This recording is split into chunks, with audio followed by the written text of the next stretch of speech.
আসসালামু আলাইকুম সবাইকে। কেমন আছেন? আশা করি সকলে ভালো আছেন। আমিও আল্লাহর রহমতে ভালো আছি। মা-মেয়ে মিলে চলে গিয়েছিলাম একটা স্টেশনারি দোকানে। আমার মেয়ের ২ টা পেন্সিলের দরকার ছিল।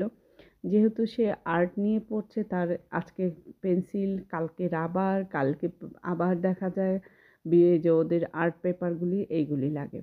তো মার্কেটে যে দোকানটায় যাওয়ার পরে দেখলাম বেশ ভালো করেই ডেকোরেশন করেছে। বিশেষ করে বাহিরের দিক থেকে এই ডেকোরেশনটা খুবই ভালো লাগছে।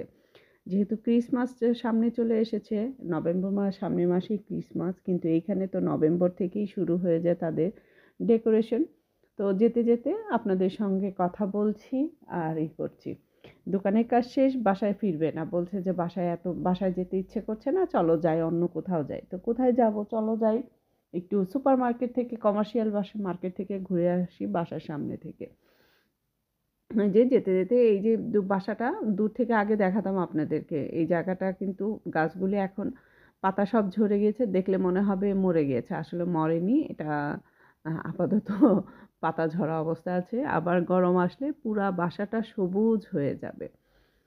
এখানে কিন্তু বাচ্চাদের যেরকম পার্ক থাকে, কুকুর বিড়ালেরও কিন্তু পার্ক থাকে। রাস্তার ওই ধারে কিন্তু পার্ক আছে এবং বেশিরভাগ মানুষই দেখা যায় কি, ওরা এই যে পাতাগুলির ভিতরে কিন্তু অনেক সময় দেখা দেয় কুকুরগুলিকে পায়খানা করায়, বাথরুম করায়। এগুলি করার নিয়ম হচ্ছে, এখানে নিয়ম হচ্ছে আর কি, তুমি হয় পার্কে নিয়ে যাও আর নয়তো বাসায় যদি বাথরুম রাস্তার পাশে করেও তাহলে কিন্তু তোমাকে এটা তুলে নিয়ে ডাস্টবিনে ফেলতে হবে।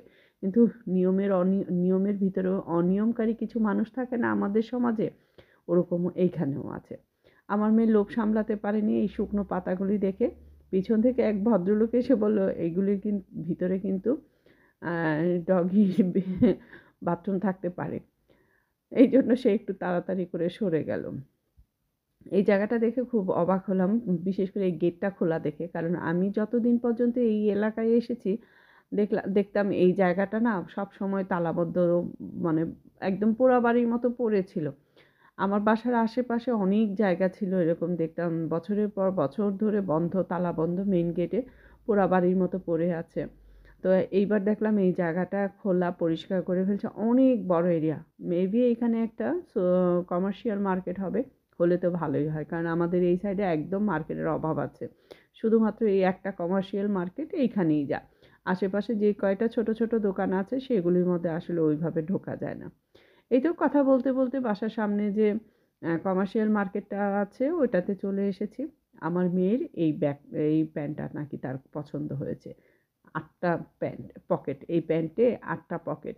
আগে বাংলাদেশের কিন্তু এই কার্গো প্যান্টগুলি কিন্তু ব্যবহার করা হতো বেশিরভাগ সময়।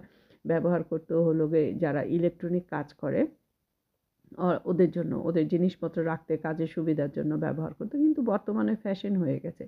ফ্যাশন বলে কথা, এখন দেখা যায় ফ্যাশনের নামে যে এরকম ছেঁড়া, ছেঁড়া কিছু কাপড়-চোপড় পরে ইটালিয়ানদের বাচ্চাদের দেখি মাঝে, মাঝে হাসিই পায়।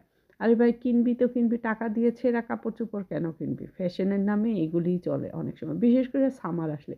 শীতেও দেখা যায় কিছু, কিছু উঠতি বয়সী পোলাপানরা আ একদম যাতা কাপড়-চোপড় পরে। আমি তখন অবাক হই যে ওদের কি ঠান্ডা লাগে না? ঠিকই ঠান্ডা লাগে। ফ্যাশনের কাছে আর কি ঠান্ডাও হার মানে। এইরকম অবস্থা।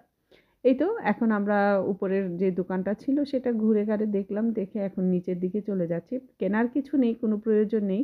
যদি কিছু পছন্দ হয়ে যায় মনের ভিতরে, যেটা গেঁথে যাবে, হয়তো সেটা কিনতেও পারি। আমাদের এই মার্কেটটা আবার মাটির নিচে। নরমাল ফ্লোর থেকে যখন ওটা একদম নিচের যে একতলা পর্যন্ত নামা হয় সেখানে পুরা মার্কেটটা।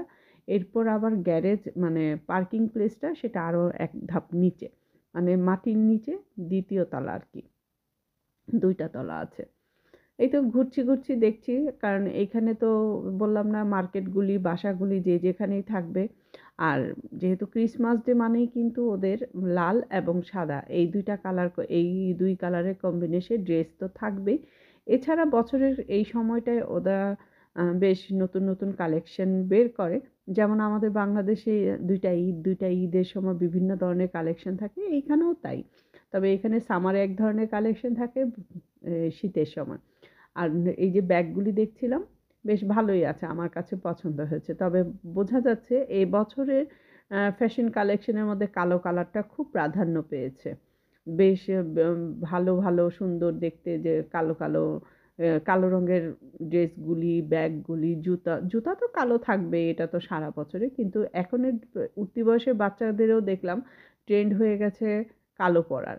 এই ব্যাগটা দেখে হাসি পাচ্ছে। কারণ একদম চিকন কিন্তু নিচের দিকে অনেক লম্বা। এটা আমাদের বাংলাদেশের জন্য পারফেক্ট। কেন জানেন?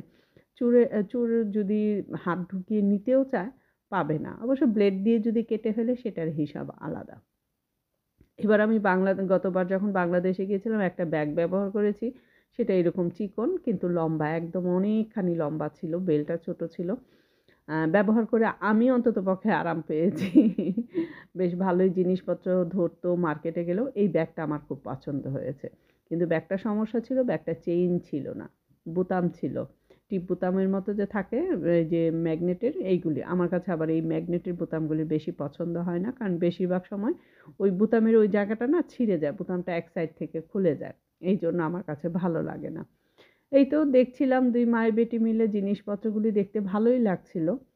আর সে তো তার পছন্দসই জিনিস দেখছে। এখন আমাদের কেনারও দরকার নেই, আর কিনবও না। যদি সামনে জানুয়ারিতে যখন সেল দিবে, তখন হয়তো টুকটাক কিছু কেনার থাকলে। কারণ এখন বাচ্চারা বড় হয়ে গেছে, ওদের আগে ছোট বাচ্চাদের কিন্তু কাপড়-চোপড় জিনিসপত্র বেশি লাগে। বড় হলে সেটা কিন্তু কম লাগে।